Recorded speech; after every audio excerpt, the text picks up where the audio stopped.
What's up, guys? Welcome to another Tesla Talk Tuesday. Unfortunately, the Tesla's not in this talk. Yeah, no Tesla today.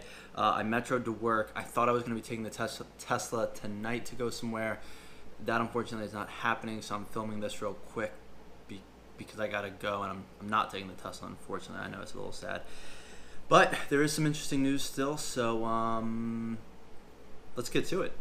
So Tesla recently made a deal with Fiat Chrysler in order to pool their vehicles as like one fleet in order to meet certain, I think it's EU, like emissions restrictions. So basically, there's rules out there now where your cars have to average, a certain MPG or something like that, basically to cut down on emissions, increase hybrid, fully electric cars that manufacturers have to come out with. And well, apparently Fiat Chrysler wasn't going to hit that, so instead of paying fines for not hitting those requirements, it's cheaper for them to pay hundreds of millions of dollars to Tesla in order to like pool their vehicles together.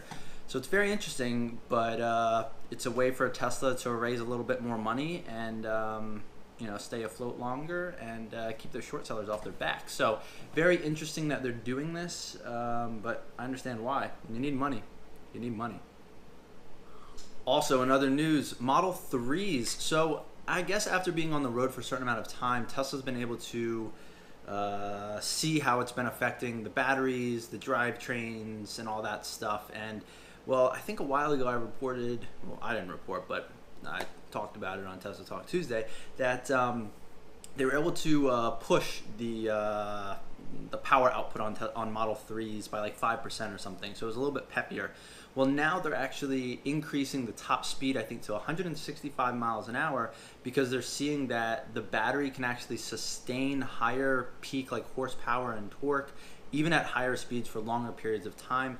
So because of this, they're able to bump the power output, prolong it. So if you're flooring it, it will maintain that peak power longer. And because of that, they're also able to increase the top speed. This is all going to be done over the air software update. I talk about this all the time. It is awesome that they can make these changes and push it via software update. And people that have bought cars, 1, 2, 3 years ago, not necessarily the Model 3, but still, like my car, still gets software updates that improve the functionality, the user interface, and all that stuff. So very cool that they're able to do this. But yeah, Model 3, at least the performance model, is going to get this top speed bump. And some other things like prolonged peak horsepower and things of that nature. So very cool. Now, not just the Model 3, but the Model S and X, they're supposed to be getting more efficient motors going forward.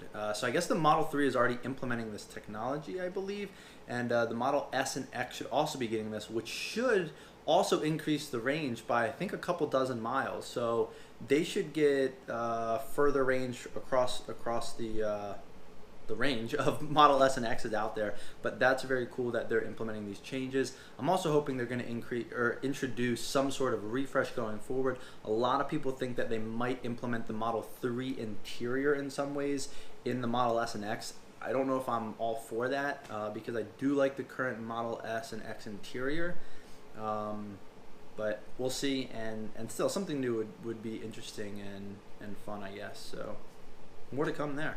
So Shell, the gas station Shell, that company is investing more in alternative energy and EV charging sources. So I believe in the Netherlands, making more investments in some EV chargers and alternative energy solutions that would power these EV chargers, basically hedging their bets and broadening their portfolio away from just like oil-backed things and, well, gas stations.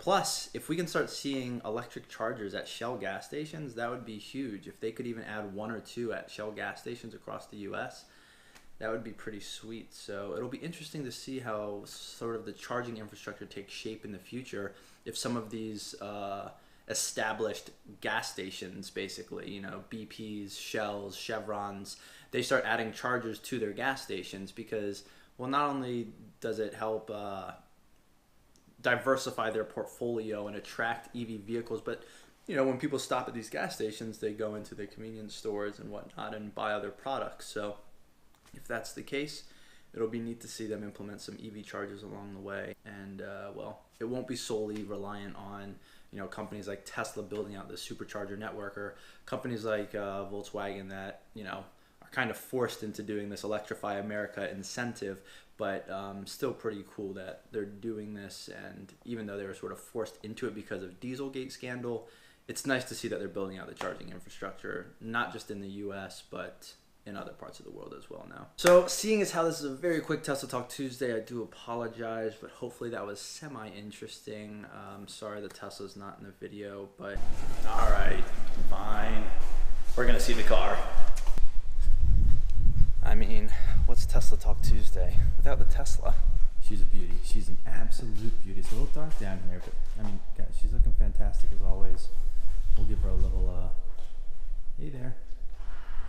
Yeah, she's, oh, wow, look at those lights. I mean, just gorgeous.